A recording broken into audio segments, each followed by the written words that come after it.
de que, perdón, que Mesías, Ajá. quien va a anunciar el reino. Eso, la palabra anunciar, eso cómo me ayuda para comprenderlo todavía más, ¿verdad? Y habíamos estudiado también, recuerdo del mesianismo asuntivo que nos dejó la Ajá. Ajá. eh, precisamente sobre quiénes eran los ungidos, ¿verdad? Ajá. Que eran no precisamente qué sé yo, los profetas, sino también sacerdotes, ¿verdad, licenciada? Recuerda que en un primer momento era solo el monarca, o sea, el profeta no era ungido, el profeta solo era elegido por Yahvé, Ah, ya, muy pero bien. el profeta era elegido para ungir al rey, o sea, el profeta iba, elegía al rey y lo ungía, ¿verdad? Eso se va desarrollando así. Más adelante, los sacerdotes van a recibir también una unción, ¿verdad? Más adelante, ya en el judaísmo tardío, ¿verdad? Ya se va teniendo, sobre todo, el sumo sacerdote, que va a ser elegido entre todos los sacerdotes como el más importante, que va a entrar al Santo de los Santos una vez al año. Entonces, él recibe una unción especial, ¿verdad? Pero luego, pues nosotros ya con Jesús, se fija usted que en el bautismo es ungido por el mismo Espíritu del Padre, ¿se acuerda? Que está en el Jordán y cuando sale el Espíritu viene en forma de paloma, la voz del Padre le da su identidad de hijo y le da la misión. Ahí tenemos la unción de Jesús directamente del Padre. Y ya luego, por méritos de todo lo de Jesús y nosotros como seguidores, en nuestro bautismo, nosotros recibimos esa unción. Entonces, ese es el hilo que lleva la unción desde el Antiguo Testamento.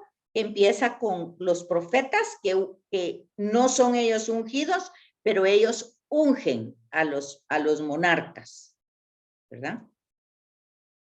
Y ellos Porque no, acuérdense que, por ejemplo, ni Abraham, ni Isaac, ni Jacob, ni Moisés tienen unción. Donde empiezan la unción es con los reyes. Pero esa unción va a significar que ellos son administradores, ¿verdad? Son administradores. Ya estoy grabando, no estoy grabando, ¿verdad? Bien, ya estoy grabando. Sí, creo que licenciada, sí. sí está Ah, grabando. sí, ya estoy grabando, ya me había asustado. Bueno, Sí. entonces hay que tomar en cuenta eso, ¿verdad? Lo que no estoy haciendo es compartir pantalla, ¿verdad? Ahorita no se ve la presentación. Ya, ahí está. Ahorita, ahora sí. Sí, ahí Gracias. vamos ahorita. Justamente ese proceso, ¿verdad? Del judaísmo tardío que va desarrollando ya los distintos, cómo va desarrollando la comprensión de lo que es el Mesías, cómo tiene un inicio y cómo se va desarrollando después. Bueno, entonces, luego aquí, ya más adelante vamos viendo directamente las características que va a ir teniendo el Mesías. Y eso lo vamos a encontrar en el profeta Isaías, que Jesús se lo va a aplicar cuando vemos que Lucas lo presenta en la sinagoga de Nazaret, ¿verdad? Entonces, este nuevo Mesías, pues tiene características importantes, sobre todo en el tema del reino, ¿verdad? Y va a desarrollar nuevas alianzas que va a ir promulgando, especialmente va a desarrollar el sermón de la montaña, o sea, las bienaventuranzas. Sus signos, ese va a ser como la promulgación de la ley, el sermón de la montaña, o sea, las bienaventuranzas. Y los signos que va a desarrollar el Mesías son los milagros y los exorcismos, pero tanto los milagros como los exorcismos son signos de salvación. O sea, el Mesías viene a salvar y la forma como va a salvar pues va a ser con señales. Esas señales en los sinópticos se llaman son los milagros y los exorcismos, y la forma como va a ir él desarrollando su mensaje son las parábolas, ¿verdad? Entonces, Jesús se lo va a aplicar la cita de Isaías, se la va a aplicar él ya como Mesías cuando está en la sinagoga de Nazaret. Esas ya van a ser las características. Isaías está más o menos 500 años antes de Jesús y va a dar esas características. Aquí quiero ver algo, sí.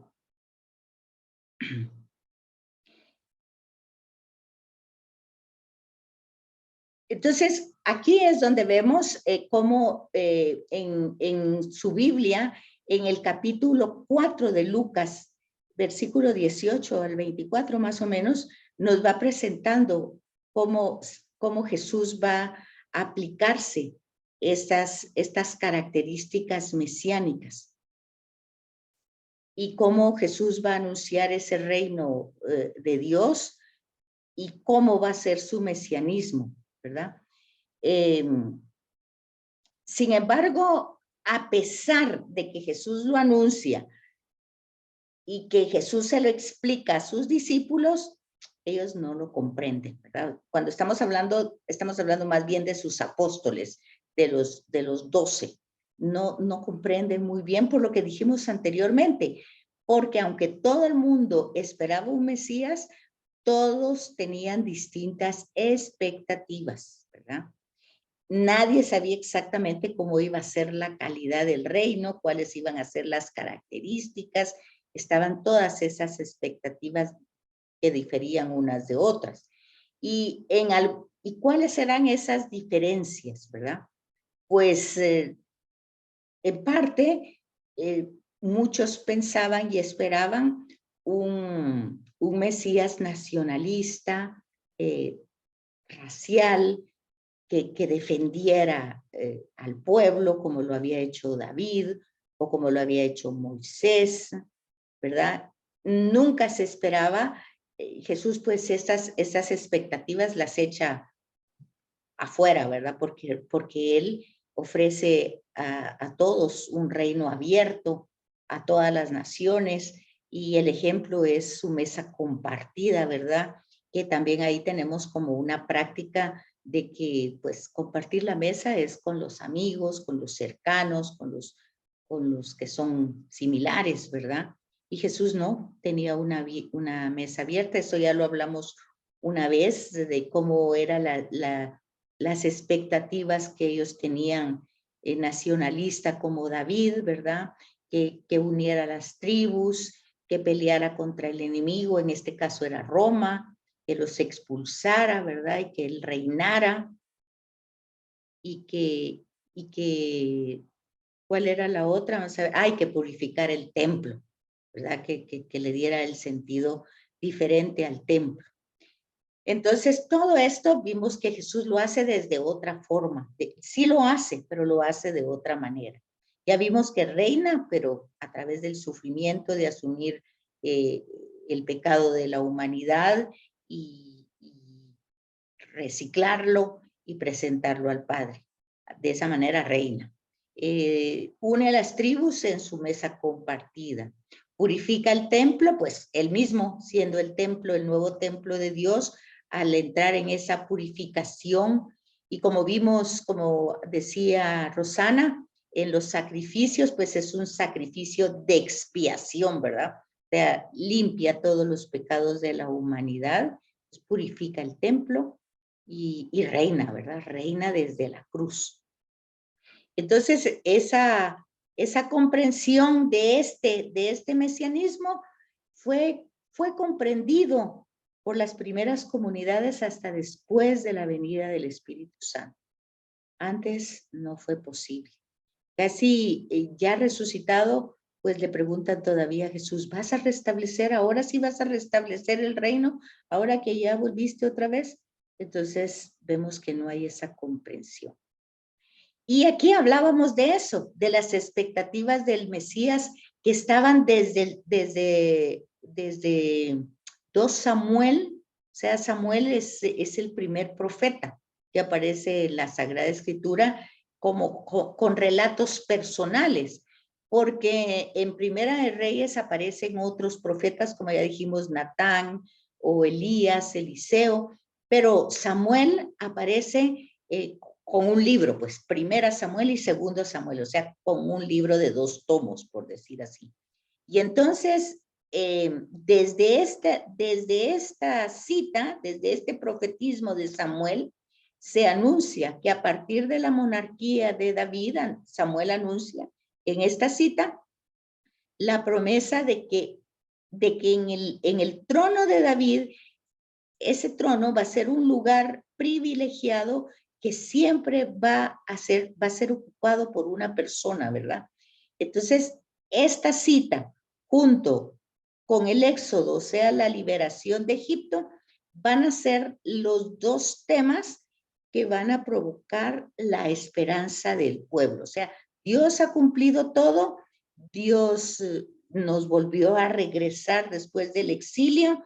Bueno, pues entonces Dios va a hacer surgir a este Mesías, tal como lo prometió Samuel, ¿verdad? Y entonces estos 2 acontecimientos históricos de Israel van a ser constituidos como pactos en continuidad, o sea que se han ido desarrollando continuamente, es decir, que se han ido cumpliendo continuamente. Entonces, acuérdense que lo que estamos viendo es de dónde surge la esperanza, pues surge de todo esto, ¿verdad? Y luego, pues, justamente la idealización de David, que en el tiempo, pues, ya también eso lo dijimos alguna vez, hay figuras que se vuelven ideales, ¿verdad? Que cuando hablábamos de, ¿cómo se llamaba el presidente de aquí? Que la gente decía, Ubico, ¿verdad? ¿Se acuerdan que hablamos de eso? Que el tiempo de Ubico, que bueno, así la gente, igual pasaba con David, ¿verdad? Que ese era el tema más grande, y ciertamente en su época, pues muchas cosas funcionaron perfectamente, se consolidó el reino, las 12 tribus tuvieron su tierra, se desarrolló la escritura, precisamente fue un tiempo de oro porque se escribió, se fundamentaron los orígenes, se tuvo una perspectiva del futuro más grande, ¿verdad?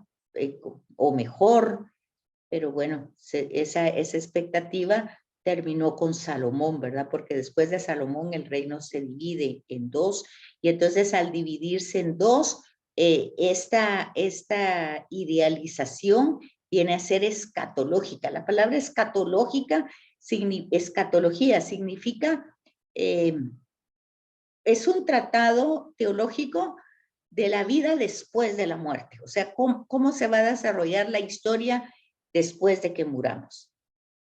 Entonces, ese futuro escatológico, ellos lo pensaban desde el exilio. Si ya habían perdido todo, ¿cómo iba a pasar nuevamente? ¿Cómo iban a recuperar ellos las promesas que Dios les había hecho, verdad? Y ante el desastre que había sido la monarquía por la infidelidad que había tenido cada monarca, si ustedes miran un panorama bíblico, se van a dar cuenta que hay reyes que duran hasta 1 año y a veces hasta solo meses, ¿verdad? Son totalmente corruptos, hay mucha infidelidad. Entonces, ante todo ese panorama dramático, pues surge la esperanza del Mesías y cada vez se va desarrollando más. Y aquí vemos esta imagen, ¿verdad? De Jesús entrando a Jerusalén. Justamente así entró David a Jerusalén en una borriquita. Entonces, esto es lo que hablamos que se llaman símbolos proféticos. Jesús tiene eso, asume símbolos que el pueblo va a entender. Justamente cuando lo ven así, pues el pueblo entendió perfectamente qué estaba pasando, ¿verdad? Por eso, porque acuérdense que Jesús desarrolla su ministerio en Galilea, y aquí entra a Jerusalén. Entonces aquí entra la parte sur del país. Y Jesús no se mantuvo en esta parte sur, Jesús se mantuvo en Cafarnaúm y en toda esa parte de Galilea. Y aquí entra a Jerusalén. Y la gente entiende este signo profético, porque conocen la escritura y saben que así entró David a Jerusalén cuando entró como rey, ¿verdad? Entonces la gente se entusiasmó. Y la otra cita, aparte de la de Samuel, es la que les dije de Deuteronomio 18, del 15 al 18, donde Yahvé propone o dice que va a hacer surgir a un personaje como Moisés, ¿verdad? Ahí está densificada la vocación de Israel como pueblo de la palabra, o sea, de una palabra que se cumple, ¿no? Así como nuestra palabra que hoy decimos una cosa y después ya no, ¿verdad? O que se nos olvidó, sino que de una palabra que se cumple. Aquí ven ustedes en la transfiguración justamente eso, que Jesús se transfigura, es un momento, que dijera yo, de gloria, donde Jesús manifiesta la gloria de su mesianismo, pero es una ilustración de que es algo nuevo, pero no novedoso, porque ya estaba anunciado y realizado en Moisés y en el profeta Elías, que es el que aparece aquí, ¿verdad? Entonces, esta presencia es una palabra ya dicha en la antigüedad, que se va realizando progresivamente y que justamente se va desarrollando y los seres que lo van viendo, o sea, el pueblo que lo va viendo, va dando su juicio, ¿verdad? De la palabra que se cumple, que se realiza. Y cuando regresan del exilio, ahí se rebustece la fe del profeta, porque Ezequiel había dicho eso, que iban a volver, que Dios los iba a volver a regresar a su pueblo, a su tierra. O sea que el regreso del exilio va a ser como la liberación de Egipto, va a ser algo paralelo, algo parecido, con la única diferencia que el personaje que les da la libertad para regresar es el rey de Persa, Ciro, o sea, es un pagano, ¿verdad? Pero entonces aquí la promesa se va fortificando mucho más porque se van dando cuenta de un poquito de la universalidad, o sea, de la acción de Dios que no tiene términos nacionalistas, no tiene que ver solo con los de la raza, sino que aquí se expande a que el Mesías, por ejemplo, el liberador, fíjense lo que estoy diciendo, es Ciro de Persa. Él es el que va, este imperio más fuerte que el babilónico, Nabucodonosor, rey de Babilonia, se los había llevado al exilio. Pasa 70 años el imperio babilónico, pues desarrollando su imperio por todos lados y es vencido por los persas. Entonces, Ciro de Persa los regresa. Pero entonces aquí el profeta, que es Ezequiel, que es el que está en Babilonia, pues ha anunciado que Dios va a suscitar esta salvación de una manera nueva. Y entonces aquí entra la figura del Mesías, pero en la persona de Ciro, ¿verdad? Y entonces esto va rebusteciendo, ¿cómo se dice? Rebustece la fe del profeta, que es responsable del pueblo, es responsable de su fe, pero también carga con sus pecados y por eso intercede por el pueblo, ¿verdad? Entonces, aquí vemos la figura profética, que su objetivo, su finalidad, su misión era revitalizar y renovar a partir del contacto personal con Yahvé. Es decir, él no está transmitiendo, el profeta no transmite sus opiniones, sus comentarios, sus ideas. Mantiene una relación íntima con Yahvé y entonces a partir de esa intimidad transmite al pueblo vida, pues, para renovar las esperanzas, ¿verdad? Y su mensaje siempre está desarrollado en situaciones concretas. O sea, nunca podemos ver el mensaje de un profeta sin conocer el contexto histórico en el que se está desarrollando. Incluso los oráculos, incluso los signos proféticos que hace, los signos van a ser siempre una anticipación de un acontecimiento que luego va a corroborar el signo. O sea, va a ser algo, un signo que les va como a anunciar un hecho histórico que luego va a pasar. O sea, el signo va a ser como el anuncio, ¿verdad? Por eso tiene que ver con las actuaciones concretas. Pongamos un ejemplo, digamos, en la última cena, Jesús hace signos proféticos. Incluso la cena es un signo profético. Y él está anunciando en esa cena lo que va a pasar en su pasión y su muerte. Entonces, fíjense qué importante es entender esta parte de cómo el profeta anuncia con signos lo que luego va a pasar históricamente con hechos históricos en el pueblo. Entonces Jesús anuncia en la cena lo que va a pasar en el Calvario. Es un anuncio. Ahora, en el Calvario, Él muere una sola vez. Ahora, cuando nosotros recordamos, o sea, el memorial, que no es un recuerdo de su pasión y su muerte, es de la cena, ¿verdad? O sea, donde Jesús dice, este es mi cuerpo, este es mi sangre, hagan esto en memoria. Lo está diciendo a través del pan y el vino, ¿verdad? Y entonces luego el memorial de lo que luego va a pasar, que es el hecho histórico del Calvario que padece y que muere, primero lo representó como profeta con signos. Y lo que nosotros vivimos en la Eucaristía son esos signos proféticos que nosotros repetimos, que representan en signos lo que después vive en el Calvario. ¿Qué dicen? ¿Me comprendieron eso o no? Sí, licenciada. ¿Verdad que está bonito eso? Lindo. Solo, mire, a mí, digamos, o sea, hubo tantos profetas, ¿verdad? Que han habido en la historia, etcétera, y luego llega Jesús.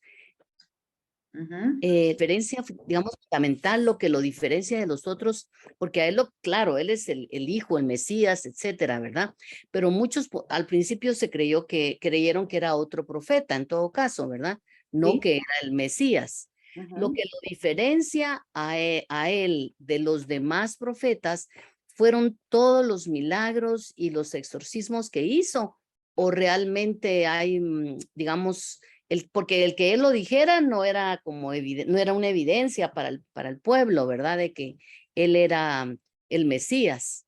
Entonces, seguramente lo que les hacía creer al pueblo que él era el Mesías era, porque también él utilizó varios recursos, digamos, Jesús, lo del burrito que usted decía, cómo entra a Jerusalén, etcétera. También pueden ser recursos que uno utiliza para lograr credibilidad, ¿verdad?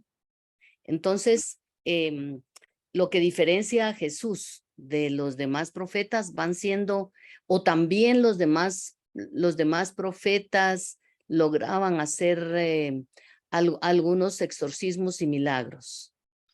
Bueno, por ejemplo, Elías es un profeta grande en el Antiguo Testamento, que es el que provoca la sequía en Israel durante un tiempo y luego hace llover, pero todo lo hace para que realmente el pueblo se dé cuenta de que los Baales no son importantes. El profetismo estaba desarrollado, no solo habían profetas en Israel, también las religiones paganas tenían profetas.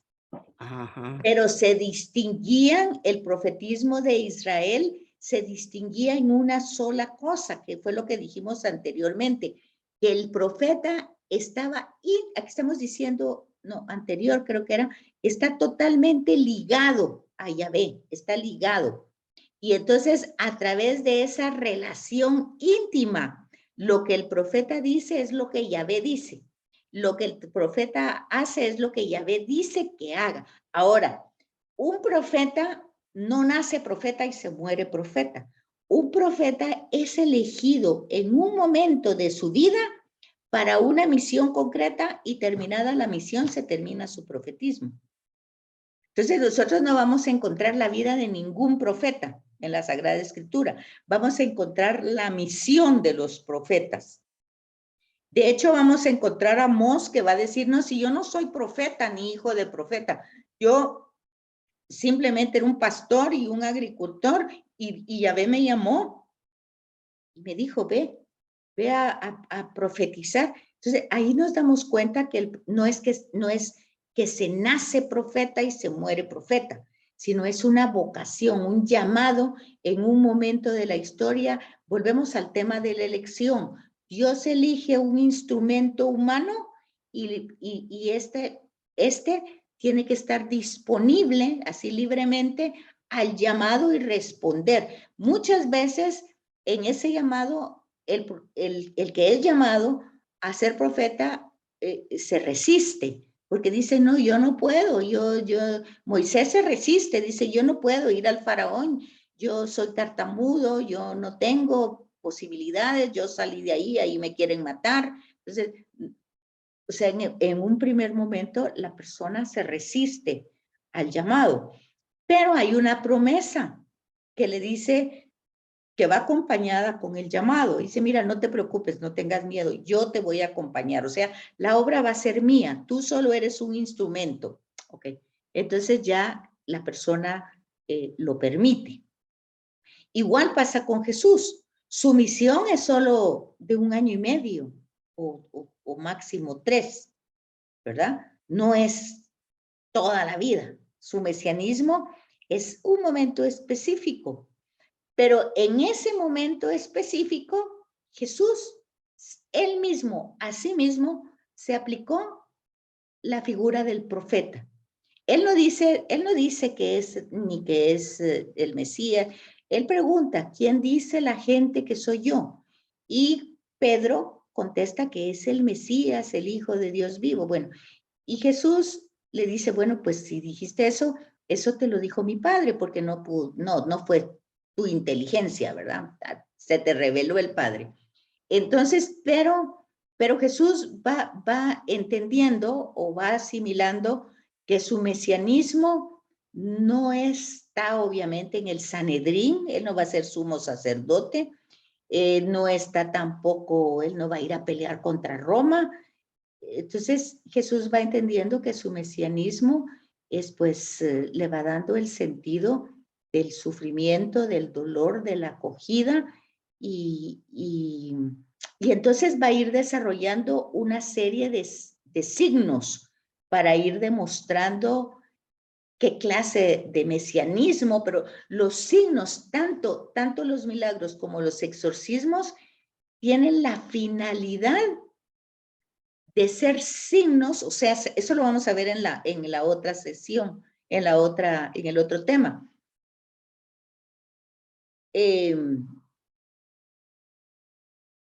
Bueno, ahorita es que me anunció que faltan 9 minutos otra vez.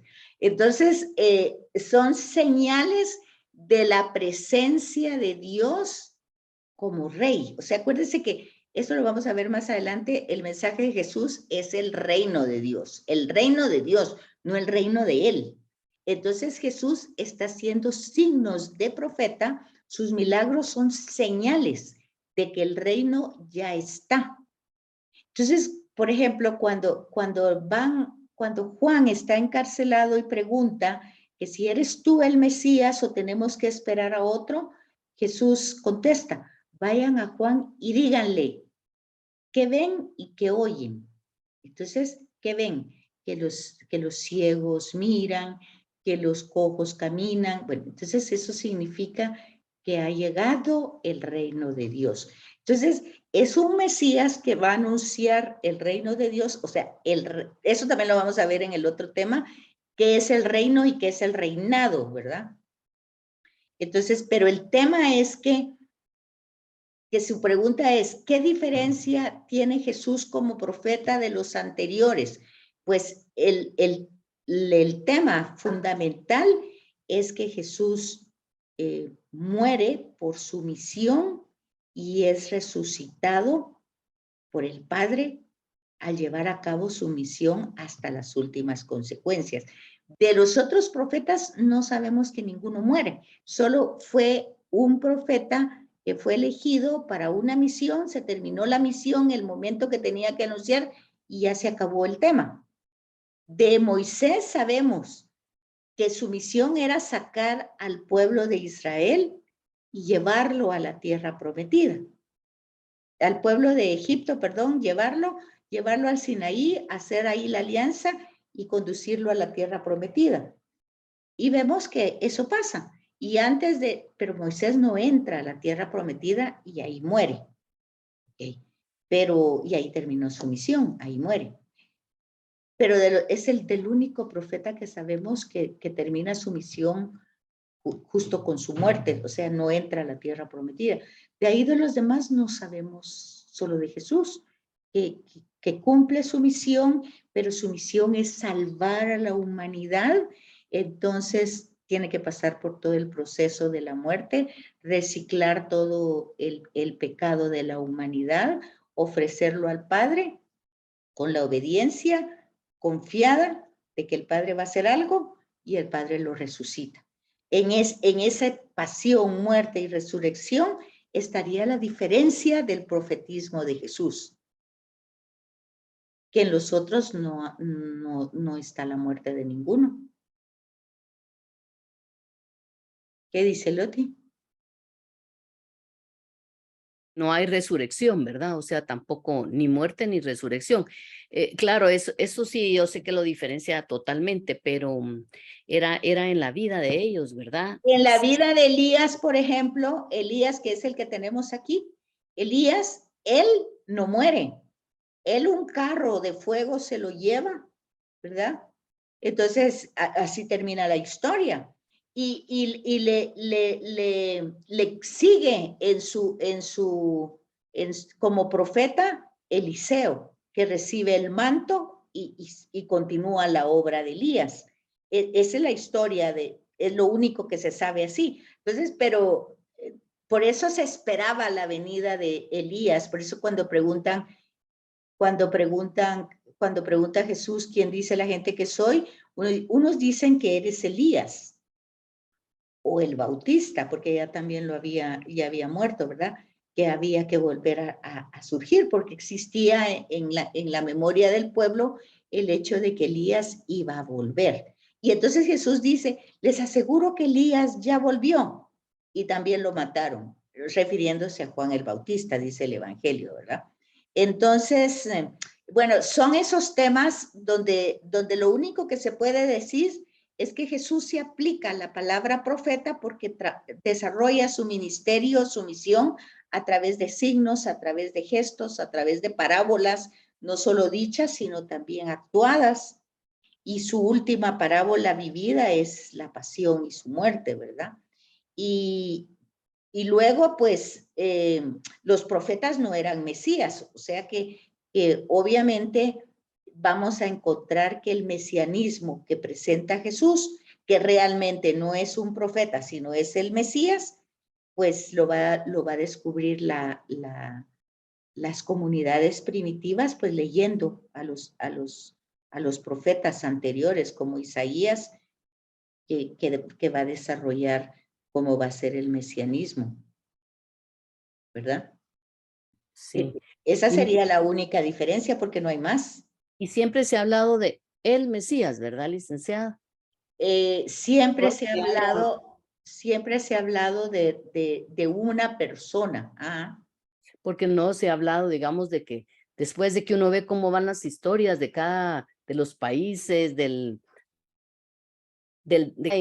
sus valores, etcétera, uno diría que necesitamos otro Mesías, o eso es blasfemia o algo, ¿no? Sí, no sé, No, ¿verdad? nosotros lo que tenemos que esperar es la vuelta, el regreso de Jesús, no otro nuevo, sino que Él tiene que regresar. Él tiene que regresar porque así dijo que iba a regresar. Entonces es lo que nosotros esperamos cuando vamos a misa, decimos eso. Anunciamos tu muerte, proclamamos tu resurrección, ven. Entonces sí que lo estamos esperando. O sea, no esperamos otro Mesías, esperamos que regrese. Ok. Cabala lo que usted está diciendo, ante todo como está, nosotros queremos su vuelta, pero hay un tema. Para que haya ese regreso tienen que haber ciertas características que todavía no las cumplimos. Entonces esto va para largo. Ok, gracias, licenciada. Bueno, entonces aquí tenemos los elementos del llamado al profetismo, ¿verdad? Entonces, cada uno de los profetas recibió un llamado de una manera diferente y personal, ¿verdad? De una manera diversa. Pero todos tenían como la misma misión, llevar la palabra de Yahvé al pueblo. O sea, eran portadores de la palabra. Eran hombres nuevos en el sentido que no se sabe la vida de ellos como era antes, pero sí a partir de su profetismo ellos eran guiados por el espíritu de Yahvé, ¿verdad? Y con frecuencia ellos se resistían al llamado. O sea, casi siempre decía que no querían hacer ese trabajo, digamos, esa misión, porque iban a correr peligro, ¿verdad? De su vida corría peligro. Pero ese llamado era más fuerte que su resistencia. Entonces, por eso van a encontrar ustedes que Jeremías va a decir, me has vencido, fuiste más fuerte que yo y me pudiste, dice, ¿verdad? Porque él se resistía, dice, él mismo dice eso. Yo me resistía a llevar la palabra de Yahvé, pero me quemaba en el vientre y tenía que hacerlo. Pablo lo va a decir de otra manera. Pablo va a decir, ay de mí si no evangelizo. Entonces, todos estos son mensajeros de la salvación, los profetas. El mensaje es variado, salvífico, según las circunstancias históricas que está viviendo el pueblo. Y la función es de un pedagogo, o sea, está enseñando, está transmitiendo una enseñanza para que regresen a relacionarse con Yahvé. Por eso recuerdan el pasado, anuncian el futuro de todas las intervenciones que ha tenido Yahvé en el pueblo. Y hay varias formas de anuncio profético, 3 que son las más importantes.